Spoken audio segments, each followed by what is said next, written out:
High, ఈ రోజు ఏది వివరమో నువ్వులో ఏం జరిగిందో షార్ట్ అండ్ స్పీడ్ గా తెలుసుకుందాము. ఇంకా అంజలి బర్త్డే కదా, వాళ్ళ తాతయ్య అయితే హ్యాపీ బర్త్డే అంజలి అని చెప్పి చేస్తాడు. ఇంకా అమ్మాయి కూడా చాలా హ్యాపీగా ఫీల్ అవుతుంది. ఇప్పటిదాకా అనాథాశ్రమంలో బర్త్డే జరుపుకుంటా ఉండింది. ఇంత గ్రాండ్ గా ఎవరు బర్త్డే చేయలేదు. అమ్మాయి చాలా హ్యాపీగా ఫీల్ అయ్యి అడుగుతుంది, తాతయ్య తాతయ్య ఇప్పుడు బర్త్డే చేస్తున్నావు అంటే మా అమ్మ గురించి మీకు తెలుసు కదా, ఎవరమ్మ తాతయ్య చెప్పు మా అమ్మ అంటే, నాకు తెలియదమ్మా, నా కూతురు పెళ్లి రోజే మీ అమ్మ నిన్ను కనింది అని చెప్పి నాకు తెలుసు, అందుకే నేను బర్త్డే చేస్తున్నానని చెప్పి బర్త్డే చేస్తారు. ఎప్పటికైనా సరే అమ్మని తెలుసుకుంటానన్న ఉద్దేశంతో అంజలి చాలా హ్యాపీగా ఫీల్ అవుతా ఉంటుంది.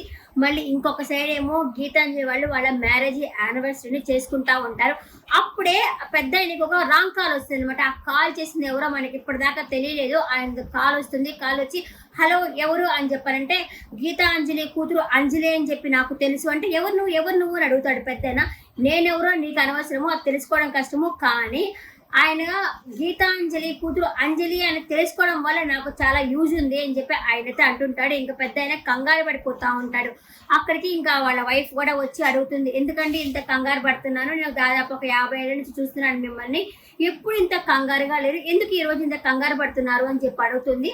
అప్పుడు చెప్తాడు, మనం ఒక తప్పు చేశాము, గీతాంజలి కడుపులో పుట్టిన బిడ్డ ఉంది కదా అంటే, ఉంది, ఆ అమ్మాయి బతుకుంటే బాగుండేది అంటే, ఉంది బతుకుంది అని చెప్పి ఆవిడతో చెప్తారనమాట. ఆ విషయాన్ని ఆమె తీసుకోలేక పడిపోతుంది కళ్ళు తిరిగి.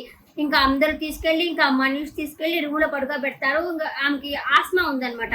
టాబ్లెట్స్ ఎక్కడ అంటే, ఎవరైనా డాక్టర్ని పిలవండి అంటారు, కానీ ఎవరు పోయి పిలవరు డాక్టర్ని. అక్కడ కూర్చోబెట్టిన తర్వాత ఇంకా గీతాంజలి ఉండేసి అమ్మని చూసుకోవడానికి ఒక అమ్మాయి ఉంది కదా, ఎక్కడ వేరేషి అని చెప్పి అడతా ఉండేసరికి ఇంకా మనీష్ ఉండి నేను తీసుకొస్తానని చెప్పేసి గబగబా అమ్మాయి దగ్గరకు వచ్చి అమ్మమ్మకి ఇట్లా బాగలేదు, నాయనమ్మకి ఇట్లా బాగలేదని చెప్పబోతాడు. గబగబా పరిగెత్తుకొని వెళ్ళి ఆ అమ్మాయికి ఆస్మా ఉంది కదా, ఆ స్ప్రే అయితే ఇస్తుంది అనమాట. ఇచ్చేసరికి అందరూ చూస్తారు, షాక్ అయిపోతుంది. అసలు గీతాంజలి ఏంటి ఇక్కడ ఉందా అని షేక్ అయ్యి అసలు ఎవరు నువ్వు, ఎందుకు వచ్చావు అనేసరికి ఇంకా అక్కడ వాళ్ళు వచ్చి అమ్మమ్మని చూసుకోవడానికే వచ్చినారు, ప్రాబ్లం ఏముంది ఇప్పుడు అని చెప్పాలంటే, లేదు ఆ అమ్మాయి ఉండడానికి ఎవరైతే నా ఇమేజ్ డ్యామేజ్ అయిందో, ఎవరి వల్ల అయితే నా పరుగు పోయిందో, ఎవరి వల్ల నా ఇన్స్టిట్యూట్ ఇప్పటిదాకా నేను ఓపెన్ చేయలేకపోయాను, దానికంతటికి కారణం అంజలి అని చెప్పేసి చెప్తుంది. ఎట్టి పరిస్థితుల్లో ఈ అమ్మాయి ఇక్కడ ఉండడానికి వీల్లేదు అని చెప్పని అంటుంది. ఇంకా రేపటి ఎపిసోడ్లో చూడొచ్చు అనమాట. పెద్దన నేను అంజలిని బయటికి పంపించే క్వశ్చనే లేదని చెప్పి ఆయనతో చెప్తున్నాడు. ఎలా అయినా సరే బయటికి పంపించేసేయాలా అని చెప్పేసి గీతాంజలి చెప్తా ఉంది. చూద్దాం అంజలి గెలుస్తుందా, అదే గీతాంజలి గెలుస్తుందా, లేకపోతే మనీష్ వాళ్ళే గెలుస్తారా, లేకపోతే అంజలి గెలుస్తుందా, లేకపోతే పెద్దనే గెలుస్తాడా. ఇప్పుడిప్పుడే ఎపిసోడ్ ఇంట్రెస్టింగ్ సాగుతా ఉంది. గీతాంజలి అంజలి రెండు ఒకే పేర్లు పెట్టడం వల్ల కొంచెం కన్ఫ్యూజ్ అవుతా ఉంది. ఇంకేం ప్రపంచంలో పేర్లు ఏమీ లేవా, కూతురికి వేరే పేరు పెట్టుండొచ్చు కదా డైరెక్టర్.